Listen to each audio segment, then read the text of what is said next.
salvación. Segunda de Pedro, capítulo 1, versículos del 5 al 7. La responsabilidad del cristiano en la salvación. Segunda de Pedro, capítulo 1, versículos del 5 al 7. Vosotros también, poniendo toda diligencia por esto mismo, añadid a vuestra fe virtud, a la virtud conocimiento, al conocimiento dominio propio, al dominio propio paciencia y a la paciencia piedad, a la piedad afecto fraternal y al afecto fraternal amor. Este no es un título muy reformado, ¿verdad? No es un título muy calvinista, la responsabilidad del cristiano en la salvación. Pero el consejo de Dios debe ser predicado por completo. Por esto la predicación expositiva es interesante, ¿no? Venimos estudiando segunda de Pedro, versículo a versículo, entendiendo su contexto, su inclinación, lo que quiso decir el autor espiritual. Y ahora nos metemos en unos pasajes que nos llevan a reflexionar en relación al concepto de la salvación y la participación que tiene el creyente. Recordemos un poco lo de segunda de Pedro en su contexto histórico. Habíamos dicho que la primera carta de Pedro había sido con un fin específico. Era el fin de alentar a los hermanos que estaban en medio de persecución y de sufrimiento. Hicimos todo el recorrido, hablamos del sufrimiento que experimentaban y cómo Pedro les daba confianza y les decía, sigan adelante en medio de las luchas. Después finalizamos, con Primera de Pedro, reconociendo la importancia del pastorado. Todos esos sermones que hablamos sobre este caso. Después pasa Segunda de Pedro y entonces ya Segunda de Pedro es la aplicación, por decirlo así, de la finalidad de Primera de Pedro en relación a que empieza Pedro a pastorearles y a decirles que van a venir falsos profetas, que van a venir hombres que van a alejarlos de la fe. Y empieza entonces a dar una estructura epistemológica, es decir, a empezar a hacer una relación importante con el conocimiento. Pedro se enfoca en la importancia del conocimiento para la piedad. Los primeros versículos se relacionan entonces con el poder, primero, con su presentación de quién es Pedro, la autoridad que tiene por decirlo en relación a que es un apóstol y que es de Dios mismo estas palabras que va diciendo. Después habla acerca del poder del Espíritu Santo y de la naturaleza que tenemos como creyentes. ¿Recuerdan? Ahora entonces empezamos con 2 de Pedro, capítulo 1, versículo 5. Vosotros, dice el texto, también poniendo toda diligencia por esto mismo, añadid a vuestra fe virtud y a la virtud conocimiento. Pedro reitera entonces la idea de los versículos precedentes con estas palabras. Vosotros también, por esto mismo. Se hace una referencia anterior a la obra de Dios a la salvación. Ahora Pedro enfatiza nuestra obra en el proceso de la salvación. En cierto sentido dice lo mismo que Pablo cuando escribiera una de sus epístolas. Dice en Filipenses capítulo 2. Versículos 2 y 13. Ocupados dice, por tanto, Filipenses 2, 2 y 13. Por tanto, amados míos, como siempre habéis obedecido, no como en mi presencia solamente, sino mucho más ahora en mi ausencia. Y aquí está el sentido. Ocupados en vuestra salvación. ¿Recuerdan el texto? Con temor y qué? Y temblor. ¿Cómo así, hermano? Es decir, lo que está diciendo Pedro y lo que está diciendo Pablo es que la salvación depende de nosotros, entonces, no, el consejo de Dios es total, pero Dios, claro que sí, nos ha dado promesas, como veíamos en el consejo eterno de redención, en la doctrina pactual. ¿Cuál es la promesa de Dios? Que en la eternidad Dios escogió un pueblo para sí. ¿Confiamos en esa promesa? Dios eligió un pueblo para salvación. Su palabra es verdad y ahora Él la cumple. Pero también, queridos hermanos, en ese pacto eterno de redención, en ese consejo desde la eternidad, en ese hecho salvífico, también Dios espera que nosotros hagamos parte de esto. Es decir, la salvación, Cuando Dios obra en el creyente, también Dios le pone responsabilidades. La cosa no es sola. No es que nos vamos sentados en laureles o acostados en laureles en la eternidad. Dios predestina, Dios salva, pero Dios también nos hace ¿qué? Responsables. Dice entonces, vosotros también poniendo toda diligencia, por esto mismo añadid. Entonces, Pedro coloca el sustantivo en primer lugar para darle un énfasis. El sustantivo mismo significa diligencia. Y llega al punto de comunicar la idea de apuro. Miren lo que está diciendo el texto. Revisemos el versículo 5. Vosotros también poniendo toda diligencia por esto mismo. ¿Qué dice ahí? Añadid, sed diligentes. Hagan un esfuerzo. Cuando una persona, Dios la llama, Él quiere que esta persona también haga todo el esfuerzo posible para obedecer a este llamado divino y que lo haga sin demoras. El verbo aplicar significa que debemos presentar nuestra diligencia ante Dios y colocarla junto a lo que Dios hace por nosotros. Dios nos salva, Dios nos redime, pero Dios también en su divino gracia y en su plan eterno nos pone trabajo. Por eso dice, sean diligentes, añadid. Si bien la iniciativa de la salvación, ¿de quién proviene? ¿De quién proviene la iniciativa de salvación? De Dios. Pero Él obra nuestra santificación cuando nos pone a trabajar. Por eso dice el contexto, en su texto. Vosotros también poniendo toda diligencia por esto mismo, añadid a vuestra fe virtud y a la virtud conocimiento. El verbo añadir es significativo en el griego. Esta palabra proviene de la palabra griega que nos habla de escenas y de dramas. Es decir, eso se refiere a cuando un director en las obras teatrales que se hacían en los primeros siglos no solamente dirigía el reparto o dirigía la obra, sino con él tenía que también pagar todos los gastos que incurrían de los miembros, de los actores, para poder brindar un espectáculo. Ese es el sentido literal del griego. Por eso está diciendo, añadir. Ahora, en otras palabras, el director de la obra tenía que añadir su propia contribución monetaria para aportar dinero para que se realizara la obra. Entonces el verbo añadir significa que el creyente contribuye pródigamente a su salvación. Es decir, el creyente que ha nacido de nuevo también tiene que ser parte activa en la salvación. Tiene que esforzarse continuamente en la piedad. Tiene que añadir, dice el texto. Añadir, es decir, dar un esfuerzo, dar el todo por el todo para una vida santa. Extraño, ¿verdad? Pedro, presenta una lista de 8 virtudes, de las cuales la fe es la primera, el amor la última, en relación a lo que es el fruto espiritual y en relación a lo que debe añadir el creyente y en lo que debe esforzarse.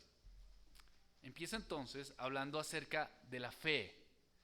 Y la fe la habíamos visto anteriormente. ¿Dónde vimos la fe? En el versículo 1. Por favor, retrocedamos. Simón Pedro, siervo y apóstol de Jesucristo, a los que habéis alcanzado, segunda de Pedro capítulo 1, versículo 1. Por la justicia de nuestro Dios y Salvador Jesucristo, que alcanzaron una fe igualmente preciosa que la nuestra. Habíamos hablado en su momento, estamos solamente recordando porque el texto nos dice que debemos recordar. Habíamos hablado en su momento de una fe subjetiva y de una fe objetiva. La fe objetiva se refiere al hecho de la credibilidad de la doctrina. Es decir, yo creo que Dios salva, yo creo en la doctrina de la expiación, yo creo en la doctrina de la justificación. Pero la fe subjetiva es la confianza a esa doctrina que estoy creyendo. A esta se refiere el apóstol Pedro. Esa fe que debemos creer, de que confiamos en un Dios eterno y salvo. Habíamos puesto un ejemplo en su momento. Una cosa es cuando un hombre está saliendo de un edificio que está a punto de morir y otro que está abajo en la tierra y le dice, lánzate. La fe objetiva dice, yo creo que ese hombre es suficiente capaz de sostenerme si me lanzo. La fe objetiva dice, yo creo que la distancia es la correcta y no voy a morir si me lanzo. Pero la fe subjetiva, ¿cuál es? Si se lanza, ¿no? O sea, si el lanzarse, el hecho de lanzarse, ¿no? Entonces, esta fe es la que está hablando Pedro aquí, en este momento. No solamente creer parámetros doctrinales, sino que podamos tener totalmente una confianza en Dios y en nuestro Salvador. Esa fe es la base de nuestra confianza y de nuestra doctrina espiritual.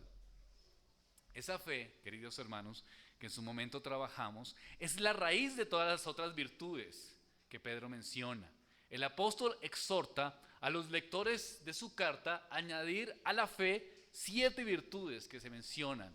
Estas 7 virtudes son inalcanzables si no se ha dado el paso de una fe genuina. Además, a causa de nuestra confianza en Jesús, nuestra fe tiene su fuente en Dios mismo. Vamos a ver Marcos capítulo 9, versículo 24. Marcos 9, 24. El contexto es de un hombre que lleva a su hijo para que fuera sanado por demonios que lo estaban atormentando, y Jesús estaba hablando en relación a la fe y estaba exhortándolos de que eran incrédulos. Entonces el padre dice, inmediatamente el padre del muchacho clamó y dijo, creo. Pero ¿qué dice entonces? La exclamación final del texto, ¿cuál es? ¿Ayuda a qué? Solamente tú, Señor, puedes hacer que yo crea de la manera correcta. Nos estás exhortando, nos estás diciendo que es una generación incrédula. Señor, yo creo, pero ayuda mi incredulidad. Es una fe que proviene de Dios. Para que podamos tener las virtudes piadosas, tenemos que tener una fe que proviene solamente de un Dios santo. Por eso dice, volviendo a 2 de Pedro capítulo 1, versículo 5. Vosotros también, poniendo toda diligencia por esto mismo, añadid a vuestra fe virtud. Virtud. Analicemos la palabra virtud. De las 7 integridades que están vinculadas directamente con la fe, Pedro menciona en primer lugar la virtud. Algunos traductores de otras versiones de las Escrituras le ponen el nombre de bondad. ¿Es virtud o es bondad? Pero el sentido es el mismo. Es el fruto de la fe. Está relacionado con unas características de Dios mismo. La virtud es un atributo divino. La bondad es un atributo divino. Debemos reflejar virtud en nuestras vidas, en nuestras conductas diarias. Debe ser una demostración de una excelencia moral. La fe y la excelencia se sustentan mutuamente. La fe y la virtud. Entonces, miren lo que dice la Escritura. Añadir a vuestra fe virtud. ¿Qué es virtuoso? Es una persona que se comporta de acuerdo a los principios, a las formas espirituales y piadosas que Dios ha dicho en su palabra. Si tiene fe, debe tener por consiguiente virtud, porque la virtud es el resultado de la fe. La virtud es una excelencia moral. La virtud es la forma en que somos. Un predicador decía, ¿quién es un hipócrita? Un hipócrita es todo aquel que es cristiano menos en la casa. Eso es un hipócrita. El que es cristiano en todas partes, pero en la casa no lo es. La virtud es una demostración de excelencia moral. Es una demostración de un sustentarse mutuamente por la fe. Después de la virtud pasa a otro atributo de integridad, y es el conocimiento. Añadid a vuestra fe virtud. A la virtud, ¿qué dice el texto? Conocimiento. La siguiente virtud que surge de la fe es el conocimiento. La palabra griega da a entender que usamos nuestras mentes, que tenemos discernimiento correcto en todas las circunstancias y que conocemos las cualidades morales de la gente con los que nos encontramos. Ponemos nuestro conocimiento en acción cuando pensamos todos en todos nuestros sentidos, en lo que decimos, en lo que hacemos y pensamos. Es decir, usted se comporta como usted piensa. Por eso, la fe, si usted tiene fe, tiene que tener conocimiento. Ese conocimiento es un atributo piadoso. Si usted conoce y conoce de Dios y conoce las Escrituras, entonces ese conocimiento se manifestará. Es decir, lo que usted habla, lo que usted piensa y cómo se relaciona parte del concepto que usted tiene en su mente o de lo que usted tiene o de lo que usted conoce. Eso es lo que se denomina la epistemología cristiana. ¿Qué es lo que conocemos? ¿Qué es lo que pensamos? ¿Y cómo lo desarrollamos? ¿Puede haber un cristiano que no tenga el conocimiento de Cristo? ¿Puede haber un cristiano que no se prepare en las Escrituras para conocer profundamente su fe y así ejercerla? No existe. Muchas personas en la calle dicen, yo creo en el Señor, yo creo en Dios, pero ¿conoces qué significa justificación?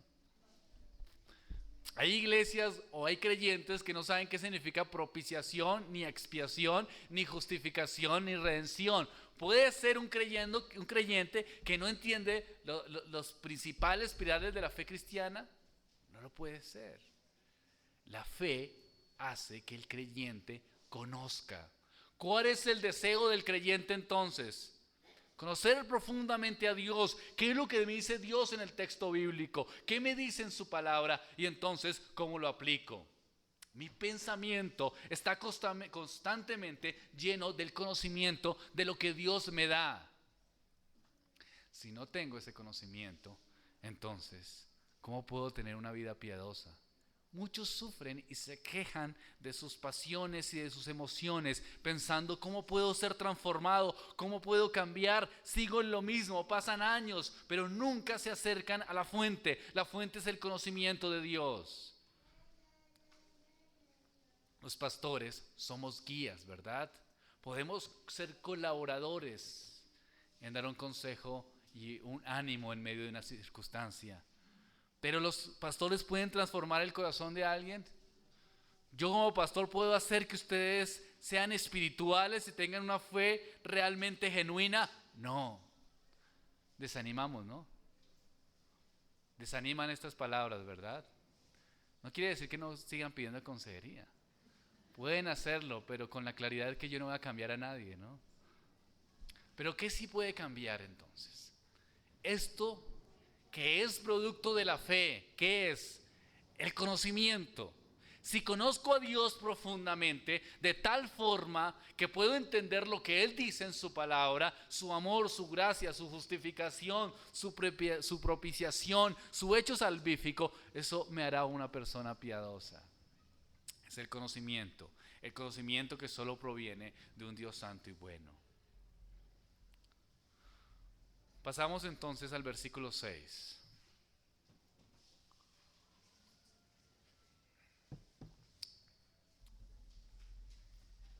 Al conocimiento, entonces, ahí viene. La fe. La fe hace que nos motivemos a conocer. Cuando conocemos, entonces, ejercemos ¿qué? Dominio propio. De las siguientes cualidades que están en el versículo 6, el dominio propio es interesante, ¿no? Y es interesante de dónde lo saca Pedro. Pedro saca este contexto o esta idea de dominio propio, lo saca del mundo helenístico, es decir, de los griegos. Porque este sentido de dominio propio viene del contexto de los deportes. Miremos 1 Corintios capítulo 9, versículo 25.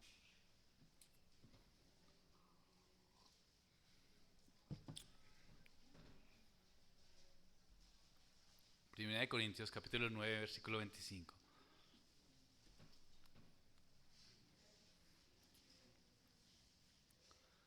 Primera de Corintios capítulo 9, versículo 25. Todo aquel que lucha, de todo se abstiene.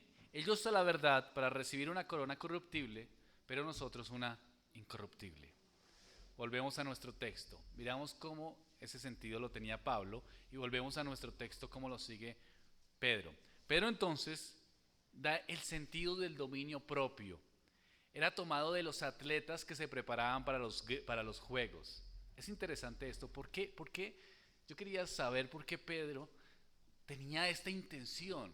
Y es interesante saber que para los griegos, para el mundo heleno, el concepto de los juegos y de los deportes era muy fuerte. De hecho, algunos historiadores dicen que cuando vino los persas, que venían a conquistar lo que era Esparta y lo que era Atenas, que habían conquistado todo el mundo y después iban a hacer la final con los griegos y que sacaron los griegos 300 personas y las pusieron en un camino para que no permitieran que el ejército siguiera su avance. Sacaron una película de eso, ¿no?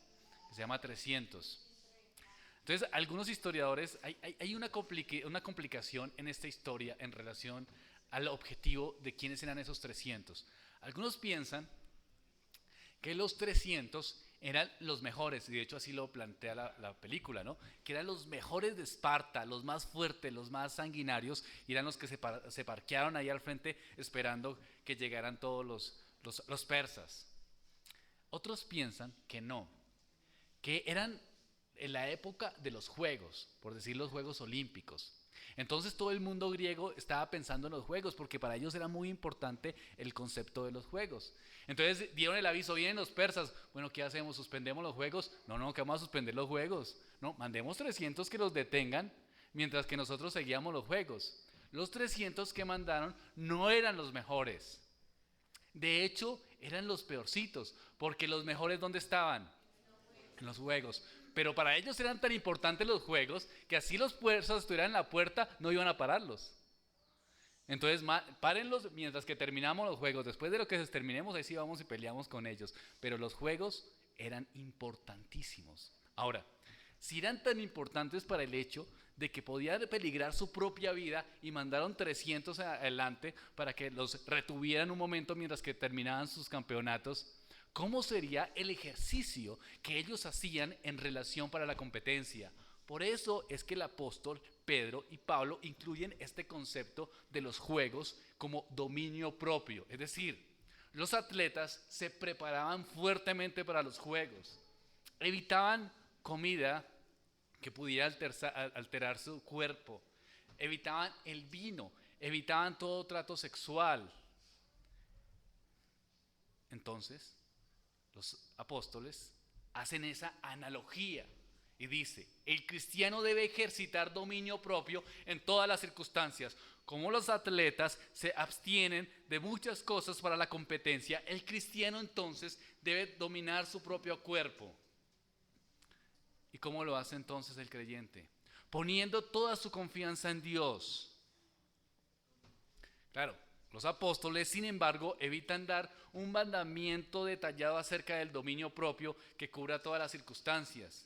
Menciona el dominio propio como una virtud cristiana que se debe practicar. Gálatas capítulo 5, versículo 23.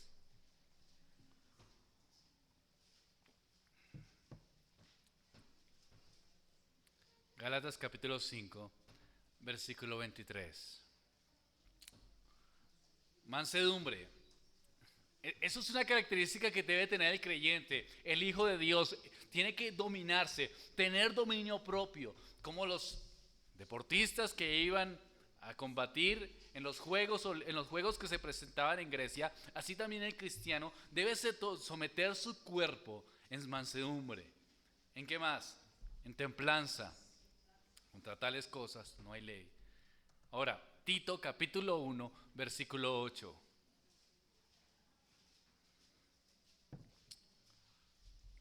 Tito capítulo 1, versículo 8. Aquí habla de las características del siervo de Dios. ¿Cómo debe ser? Sin hospedador, amante de lo bueno, y aquí viene el punto, sobrio, justo, santo, ¿y qué? dueño de sí mismo. Es el texto, es la idea que da también Pedro. Es el control del creyente, es dominarse a sí mismo de sus pasiones, de sus emociones, poder controlarlas como lo hacían los deportistas en la antigua Grecia. El cristiano debe mantener su dominio propio, confiando plenamente en Dios. Ojo a esto, queridos hermanos. El dominio propio no quiere decir solamente en cosas que son sexuales. A veces miramos a una persona que de pronto es evidente en sus detalles de sexualidad y el pecado cae en pecado y entonces todo el mundo lo nota y ese es un pecador. Es pecado eso y está mal. Pero la falta de dominio propio también se ve en la comida. Personas que de pronto comen demasiado. Eso es falta de dominio propio. Personas que descansan y duermen demasiado.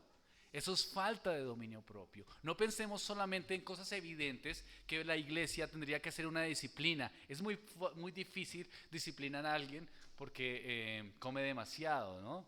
Pero es pecado, es falta de dominio propio. Y en otros casos, queridos hermanos, hay personas que ese dominio propio no se les manifiesta físicamente porque son delgados. Pero si comen demasiado, así sean delgados, es pecado. Si duermen demasiado, es pecado. Si no hay control de su cuerpo en la ansiedad que están sintiendo, es pecado. El creyente debe ejercitarse en dominio propio. Ese es el principio, en la responsabilidad de sus deberes, en el tiempo confiado para sus trabajos. Usted hace el trabajo cuando tiene que hacerlo o no lo hace, o invierte mal su tiempo, o todo lo deja para el final y en el último momento está tratando de unir las cosas porque en los otros tiempos hizo otras actividades de descanso. Eso es falta de dominio propio. Dominio propio es, además de esto, queridos hermanos, voy a tratar de tocar cosas que de pronto no son tan comunes, pero las vivimos. Dominio propio también es controlar las emociones, el mal genio en la casa, controlar las emociones con los seres queridos. Eso también es dominio propio. Las expresiones de depresión, queridos hermanos, ¿cómo expresamos nuestras depresiones? Nos llevan al llanto, al escándalo en la casa. Todo el mundo sabe que uno está deprimido y todo el mundo se entera y el hombre es totalmente desordenado o la hermana es totalmente desordenada en sus emociones porque no tiene dominio propio. Eso también es pecado. Las escrituras nos dicen que el Hijo de Dios tiene la suficiente fuerza para tener por la fe que Dios le ha dado, dominio propio. Dominio propio, puede controlarse a sí mismo buscando siempre, claro está, la ayuda de Dios. Añadimos a eso a la salvación, es decir, la salvación es dada por Dios, pero nos esforzamos a vivir piadosamente. Es un esfuerzo constante, es una lucha constante de todo creyente, pero debe ser así, porque entonces no tendría sentido el cristianismo. Por eso ponen el ejemplo de los deportistas. ¿Cómo hace un deportista? Se levanta en la mañana, sale a trotar, hace su esfuerzo, le pasan gaseosa, le pasan hamburguesa y ¿qué dice? No, estoy ¿qué? Entrenando. ¿Por qué? Porque mi meta está fija ¿en qué? En la gloria, en su propia gloria. Entonces ellos dicen, los escritores, no yo, Pablo, Pedro, dicen eso es exactamente lo mismo con ustedes. Es la gloria de Dios manifestada. Entonces, ¿qué tienen que hacer? Esfuércense una y otra vez, con emoción, con decisión, a no actuar pecaminosamente, a que puedan abstenerse de las pasiones, dominar su propio cuerpo, porque eso es lo que ustedes añaden a la salvación. Pero Pedro, la salvación es de Dios. Claro que sí es de Dios. Entonces, ¿por qué nos dices estas cosas? Yo quería estar descansando y tranquilo. Porque la salvación, en la obra salvífica, el ordo salutis, Dios también nos pone a trabajar. La santificación. 100% de Dios, 100% de los hombres. Por eso es que esta doctrina es maravillosa. Viene de Dios, Dios elige, Dios llama, pero Dios también nos obra. Dios también produce en nosotros querer como el hacer. Dios también hace que nosotros nos esforcemos en llegar al conocimiento de la verdad, a vivir vidas piadosas y dignas para que nuestro cuerpo, nuestra mente estén dominados por el Espíritu Santo. Y solamente lo conseguimos a medida que estamos expuestos a las Escrituras y a la verdad. Por eso la carta de Segunda de Pedro es un énfasis fuerte en la palabra conocimiento, episteme, epistemología, conocimiento. Si conocemos a Dios, si conocemos su revelación, podremos entonces vivir como el Señor dice que vivamos. ¿Puede el hombre tener dominio propio en sus propias fuerzas y experiencias? ¿Lo han intentado? Le preguntaban a Spurgeon, mi religión, le decía a un hombre, mi religión me da una lista de cosas que debemos hacer y cosas que no debemos hacer. Yo creo que hay muchas personas que le encantarían que llegaran a la iglesia y tuvieran una lista ahí en la cartelera que dijera, haga esto y no haga esto. Entonces uno la anotaría y saldría a la casa y miraría qué puedo hacer, qué no puedo hacer. Y ya estoy viviendo una vida religiosa fiable y buena. ¿Cierto que sí? Pero eso no es el Espíritu de Cristo. Spurgeon respondió, mi religión, hablando de su fe en Cristo, no tiene una lista de cosas que debemos hacer o no debemos hacer. Dice Spurgeon, mi religión lo que tiene son cosas que odio porque Dios odia y cosas que amo porque Dios ama. Es un cambio de ¿qué? De naturaleza.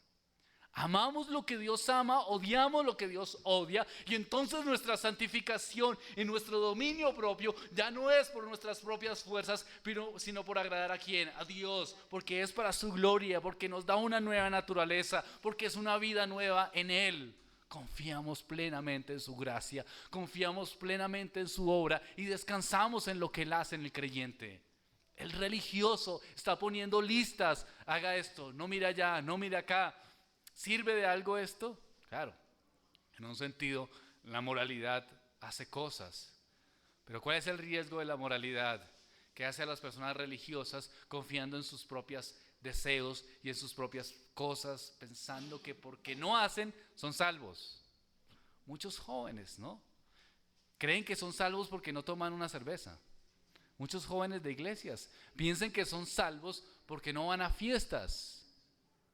Porque de pequeños les enfocaron, no haga, no haga, no haga, no haga, no haga. Sí, listo, yo no hago todo eso, entonces soy salvo. Pero su corazón está inclinado totalmente al mal. Entonces, ¿cómo es? El dominio propio se da a medida que conozco de Dios, que conozco de su gracia, y su gracia me transforma, y entonces me domino no por mi propio esfuerzo, como el alcohólico que ve el trago al frente y empieza a darse golpes en la cabeza para no tomar, sino más bien con el hombre regenerado que odia el trago porque Dios lo odia. Es ese sentido. Empezamos a esforzarnos cada día más. Ahora, la santificación es progresiva, ¿verdad? De una vez todos ya tenemos la misma obra y en el mismo sentir. Es decir, usted se convierte hoy y mañana ya llega y es plenamente santo. Luchamos todos, ¿no? ¿Hay alguien aquí que luche con su pecado todos los días? Creo que sí, ¿verdad? Me dan esperanza porque yo lo hago, ¿no? Y hay días que sí, y hay días que no, y hay días que tengo que pedir perdón a Dios, pero siempre estoy buscando ¿qué? La gloria de Dios. Y cuando veo que estoy fallando, es porque estoy fallando en el conocimiento de Él. Seguimos en el versículo 6. Al conocimiento, dominio propio. Al dominio propio, ¿qué? Paciencia. La falta de autodominio, de dominio propio, lleva al fracaso. Lleva a la pérdida de respeto por uno mismo. Por eso Pedro añade el concepto del Nuevo Testamento de la paciencia. Es también el sentido de perseverancia, de constancia en medio de las luchas que tenemos, lo que estaba acabando de decir. ¿Quiere decir que el creyente que es salvo ya es totalmente santo y que ya no tiene ningún problema? No, lucha con su pecado. ¿Y qué necesita entonces para esforzarse cada día más? Paciencia, paciencia. Queridos hermanos, la transformación, la santificación, perdón, que se genera en cada creyente que reconoce que peca contra Dios, no es un hecho mediático, sino es un hecho que va llevando poco a poco, y eso necesita paciencia. Paciencia en la iglesia. Por eso es que los creyentes debemos ser pacientes los unos con los otros, ¿verdad? Porque todos somos diferentes. Algunos quisieran que oraran más, otros que le dieran más las escrituras, otros que fueran más santos, otros que sirvieran más, pero eso nunca va a suceder mientras que la iglesia exista. Porque la iglesia está compuesta por pecadores, queridos hermanos. La iglesia es la cueva de Adulán, como decía Spurgeon. ¿Quién entraba a la cueva de Adulán? Lo peorcito, ¿no? Los afligidos, los ladrones, los desubicados, todos esos entraban a la cueva de Adulán. Eso es la iglesia. La iglesia está llena de afligidos, de pecadores, de hombres que luchan con su miseria. Y mientras que estemos aquí tenemos que ser pacientes los unos con los otros, ¿no? Algunos quisiéramos que fueran más rápido, ¿no? Otros quisiéramos que fueran más despacio. Otros quisiéramos que actuaran de mejor manera, pero no es así. Y esas imposiciones se convertirían en imposiciones religiosas. Somos un pueblo adquirido por Dios, por su sangre transformada, pero seguimos con secuelas de ese pecado y luchamos todos los días con esto, pero su gracia nos consuela. El punto no es que seamos ya perfectos, el punto ¿cuál es? Que permanezcamos, que sigamos en el esfuerzo, que sigamos luchando. ¿Para qué? Para reconocer la gloria de Dios. Ser paciente en los acontecimientos, ser paciente cuando venga la persecución, ser paciente cuando venga el sufrimiento. Eso es paciencia. Volvemos al versículo 6.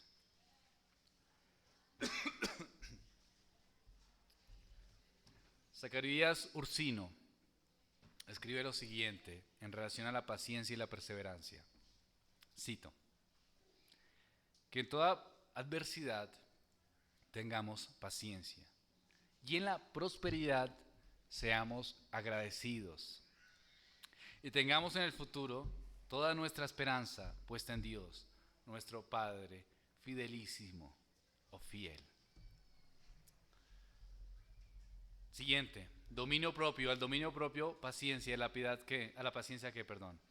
Piedad. Pero nos dice que añadimos a la piedad, que añadimos a la paciencia piedad. Esta es la segunda vez, es interesante, que Pedro es la segunda vez que introduce ese término de piedad. Lo plantea también, si quiere podemos leerlo, en el capítulo 3, versículo 11.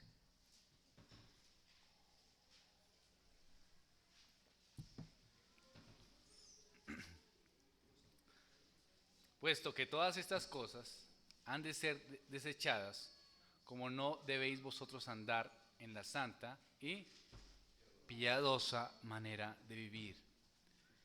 Vida piadosa es el concepto que maneja Pedro.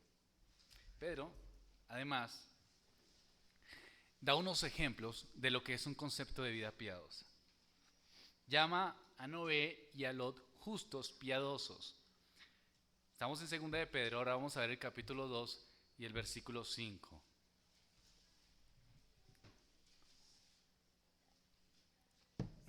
Capítulo 2, versículo 5. Y si no perdonó al mundo antiguo, sino que guardó a Noé, pregonero de justicia, con otras 7 personas, trayendo el diluvio sobre el mundo de los impíos. Y estamos en 2 de Pedro, capítulo 2, ahora pasamos al versículo 7. Y libró al justo Lot, abrumado por la nefanda conducta de los malvados. El punto cuál es acá, hace referencia a la justicia, lo que es el concepto de piedad. ¿Cómo se relaciona la piedad? Cuando alguien dice, él es una persona piadosa. Piedad no significa que sea una persona que le da siempre a los pobres, o una persona que siente tristeza cuando va en las calles y ve a los niños que le piden plata en el semáforo. Puede ser un perverso que experimenta emociones o sentimientos que están bien expresarlos. Desde las Escrituras, piedad es el que hace oposición al presente mundo malo, que está tratando de enfocarlo de tal manera que sea alejado de Dios y de las Escrituras. Los piadosos son aquellos que hacen contraposición a lo que el mundo está exigiendo de nosotros y de todo el mundo en general. A esta filosofía que trata de alejar a las personas del concepto de Cristo, de cómo se deben hacer las cosas. El piadoso vive de acuerdo a Dios. Como decía Juan Calvino, lo cito, coram Deo, decía Juan Calvino, todo lo que hagamos, coram Deo, que significa ante la presencia de Dios. El piadoso hace todo lo que hace pensando que está ¿dónde? Ante la presencia de Dios. No hay listas, no hay reglas que digan esto es piadoso, esto no es piadoso. Simplemente hay escrituras y el conocimiento de Dios, y ese conocimiento nos muestra lo que Dios ama y Dios muestra lo que Dios aborrece. Y el piadoso vive de esa manera. Bien, hermanos, dejemos hasta ahí, vamos a orar al Señor.